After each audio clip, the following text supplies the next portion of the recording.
Today we're going to work on what we call gift wrap trap. So I've been playing with this for several years. This gift wrap trap is a lot of stuff. It's like Kimura Trap is kind of what a lot of people call this series in Jiu-Jitsu. And I started working on this, I think I first learned this in like 2016-ish, okay? And I say that to say, I first saw the tool and was playing with it and was like, oh, this is kind of cool in some ways. But I've been whittling it and refining it for a long time, and I really, that's kind of how long it takes sometimes when you're exploring something. You know that it's got some merit, but maybe you don't see all the ways that it's applicable. And what we're doing today is really, really, really sweet. A lot of the Nulf roll and a lot of that stuff, Winn-Dixie, is kind of built on some of the gift wrap or Kimura Trap ideas. And there's a lot of really cool places you can do it. But I'm excited to share a lot of that with you. I'll share some different stories and experiences. I got destroyed one time on a recruiting trip against the #1 guy in the country. He just kept doing this over and over to me, and a guy named Cody Gardner.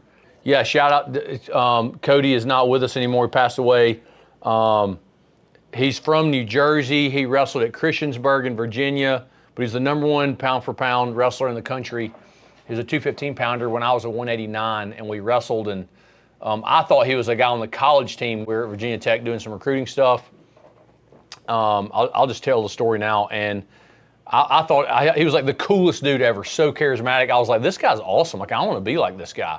#1, he's crazy good, and he's like super chill. And I didn't understand how to do that because I was very intense and thought that was what was needed to win. And so I thought he was like 25 and like on the team somehow. And we started wrestling, and he just like blitzed me gently just took my soul and was breaking me in half. And he was a specimen. I mean, he's chiseled out of granite at 215 pounds. And he was beating up a lot of those college dudes, like same thing, just whipping their butts, which is a big deal if you're 17, whipping, 197 pounders. He kind of reminded me like the Marisola twins, if you know Connor and Cole Marisola. It was very similar to those guys, but he beat me. He grew up doing jiu-jitsu. He beat me with some of this series, like hammerlock type stuff, but it did not feel like a hammerlock. It was so different. Really, I felt it then, but didn't understand it, and so I'm just really pumped. This will be kind of exciting. I'm going to try to show y'all some of the cool, fun parts about it first, and then we'll work in reverse and do some of the less exciting things that are going on. Okay, so he goes flat. 3 real techniques in this, okay? Once I get this guy broken down to his flat, I get him sealed off here, okay? There's half and claw here, okay? I'm gonna drag him up into the hole. Boom, and I'm half claw, I'm catching my tilt. 1, 2, 3, 4, 5 here, okay? He's trying to wrestle. I'm holding on to him here, okay? At some point, I'm gonna snake this thing, and I catch the wrist. Now I'm in the gift wrap here, okay? Now, as I can just hold him in here. He really, like, even if he was trying to run that way, I can pull him back to the mat all day long by keeping his hand inside. His hand is safe, but I can keep him on his back with this single grip here, okay? I'm gonna go let his head clear here, and now I've got this like power half type thing. I'm gonna get connected, walk back to my knees, boom, come up, and then right away, I'm heavy down on this guy. Step right over, staple, lift his arm. Even if he had his hands lock hands, like you can lift this so easily here. Boom, as I start to roll through this, he can't hold on.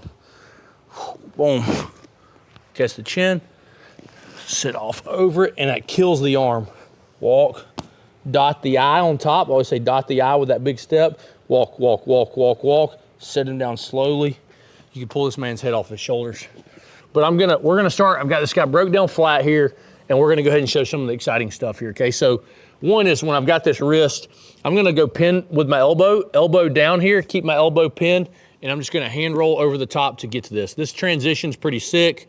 You don't even have to have this. I mean, he could have had his hands out front. You could have just ran over this thing and ran him down over it, right? However it is we get him here.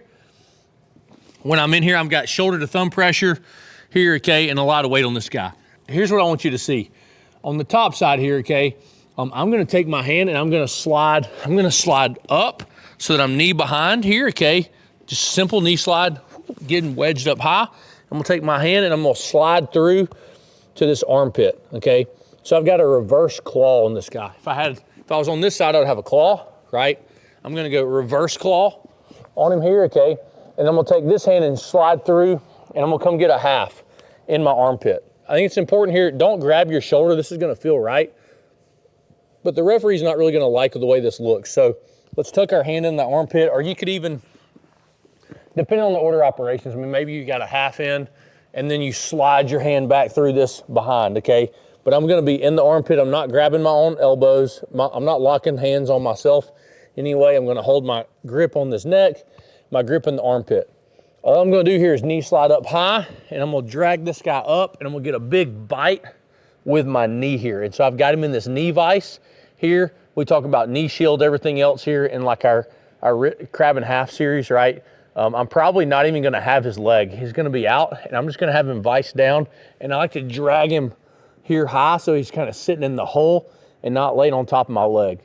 This is a weird amount of control here if you just get patient. So I'm just gonna pinch here with my knees, and so it's really strange how much power you have here. So like, I'm just relaxed, no big deal, right, partner?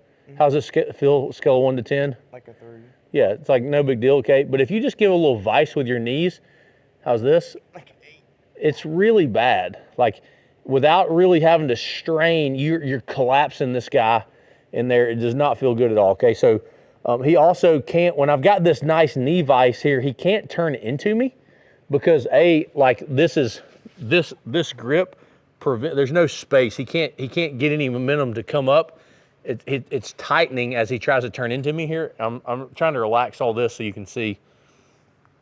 With the half, he can't turn away because I'm pinching shoulder to thumb, and notice how my shoulder's driving this in here together, okay? And then, so that's just what my hands are doing, and then my knees have the same effect. If he's turning into me here, he runs into this knee as he's turning in. It's blocking on the backside. Turn in, he can't. And if he tries to run away, it's kind of the same thing. I've got this, it's just really frustrating, this vise, and he can't turn through it. So I'm putting this guy here, and we call this our gift wrap trap. This beginning of this here is actually half and reverse claw. Okay, so this is kind of the first move here. I'm gonna wedge everything up nice and tight, tilt this guy into his back here, and just hold him in the hole. And then there's so many ways to get this position, because you get a half, and instead of running his head down and pin him here, you just get to this reverse grip here and catch it. We're gonna run this half, and we're gonna come get this reverse claw. Like, we're not locking hands on anything here. We're not putting pressure on the carotid. We're catching this. As long as you're hiding your hand in the armpit, this doesn't look very bad. I don't think, there's no way that you should really be getting stopped with this. And even if you did, the next transition is even cleaner. If you were getting trouble, I think you could wrap to the near shoulder. Here, you could wrap and have your hand almost like you have an underhook here the same way. What I really want is this pinching grip on this arm here. And now it's like, there's no way, I don't have anything fully enclosed in a circle. There's no way you could call it, right? So, and if I'm hiding my hand in the armpit, there's no way for him to see it again. So I've got this grip. What I'm inevitably looking for this to happen is I'm just gonna roll my hand and I'm gonna catch this wrist. This is the secret sauce here, okay? When I was a kid, my dad used to do this and he called it a cobra. You can like pull on this wrist and it kind of separates the shoulder in there. The big thing that I've got to make sure is that there's space and I don't get long and let his head fall to the armpit. I don't want any of that. Dylan Carew really likes this series here. We called it like the Carew tilt for a little while. When I'm in here, I've got the reverse claw. He's gonna be trying to wrestle, and I'm gonna roll my hand and catch this wrist. Now I'm gonna come off the half and I'm gonna actually gift wrap. This is called the gift wrap in jiu-jitsu here, okay? So I'm gonna go ahead and catch his wrist, and then my hand goes on top of it, all right? And so once I catch this, I'm gonna start to walk my hips backwards here, boom, and start to base up here, right? And then I can slip his head out of the hole and I get to this. This is the Kimura Trap situation here. It almost feels like I'm like sitting on a power half and I'm burying my elbow in on top of him, okay? Now you can keep his head in, or a lot of times while I've got him in there, boom, we'll circle this a little bit back. So while I've got him in there, he's trying to run and I'll start to let him out. I'll go ahead and slip his head first, right? And then this is really crazy. Once I let his head slip, he feels like he's out. As long as I keep everything pulled tight here, okay? I don't want there to be space I've got to keep this pulled tight so that his elbow couldn't slip down.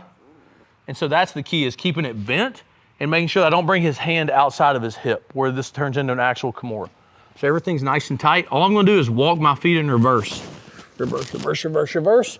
And I can literally lay here on my belly and he can't go anywhere. I've got the shoulder to thumb pressure on the top side and he can't run away. Go ahead. And he can't turn into me. And this isn't just because like I'm bigger than him. I've actually taken all of my weight off of him. All right, this is the Kimura Trap situation. Now all I'm gonna do is I'm gonna base up.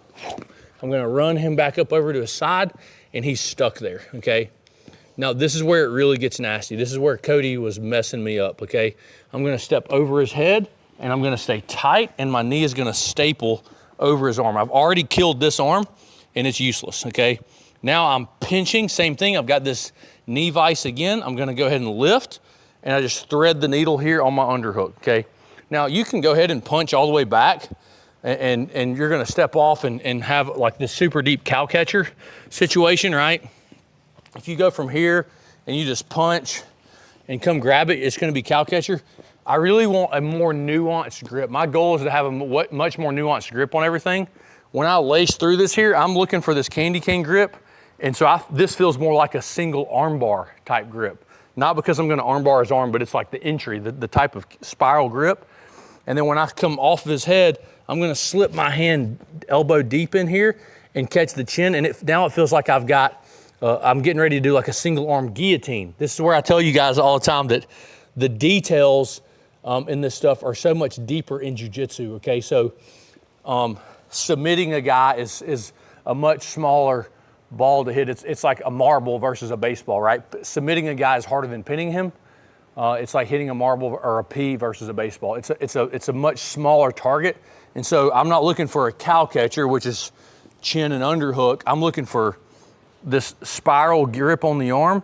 And as I step off, I start to come scoop and catch his chin here. Now on the backside, what's going on here is I'm gonna take, I've already got his knee, this arm stapled underneath. All I'm gonna do here is I'm gonna do this so I can do it without putting weight on it. I'm gonna just pummel my knee over here, right? And then I'm gonna slide into the hole here on his back. Now, I don't sit up, there's this weird amount of pressure. And as I'm laying on his arm, his bottom arm, he really can't do a whole lot. Now, you can be stepped here, you can be figure four. What I wanna work on here, this is excellent detail, get ready for this sauce. I'm gonna step up and I'm gonna prop my elbow up on my knee. There's the kickstand. Look at this elbow frame that we've taught on call after call after call. Now, I'm just gonna walk my foot up sideways here. So I'm completely relaxed. There's no tension in my arms, right? Right, partner? No. I'm completely relaxed, okay? How's this scale of 1 to 10? Like a 3 or 4. 3, 4, okay. Now, as I walk this in here, just sidewalk this foot, it's gonna get tighter, tighter, tighter. How's this, partner? Okay. Can't talk, it's sorry. You gotta let it go, okay? It's really bad. This, and so I don't have to ever inflate my arms. It's all technique. Boom, boom, boom, boom, boom, boom, boom, boom. We were reading Proverbs this morning. The wise are better than the strong, right? We talked about it, okay? The wise are better than the strong. Technique beats power. Crazy, crazy, crazy good. So we have half and reverse claw, gift wrap trap, okay? Into, a lot of people call that like a hammerlock series at the end. It's really a Kimura trap. But we use it, we call this whole series gift wrap trap, okay? It's all gift wrap trap. You've got it all bundled up and gift wrapped in there. This is one of my favorite series to use in jiu-jitsu. Did I say that right? It's not like I was saying au jus there, that was a little French. Jiu-jitsu, okay? So you learn how all the submissions work with let's say a Kimura, so that you understand like where the danger is. And then you learn what the rules are in folk style and freestyle wrestling, and then you live within those boundaries, okay? And you make sure that you're never putting the guy at risk, right? And so if you look at a lot of the techniques now, like some of them you could argue are like dangerous, but why do Division I wrestlers get away with it? Because they're protecting the other guy's arm, right? And so a good official will let something that if you use it a certain way could be dangerous, but they're controlling the arm in a safe way to win. And a lot of it has to do with like extending the arm, extending the elbow away, as opposed to just like bending and breaking. So man, just a wicked, wicked good series. So It's pretty saucy. Now let's talk about some more ways that you can like funnel this thing, and then we'll get into some like really fun ways to do it, because it's absolutely disgusting. To catch the rest of this call, as well as the supplementary assets, comment the word pro down below.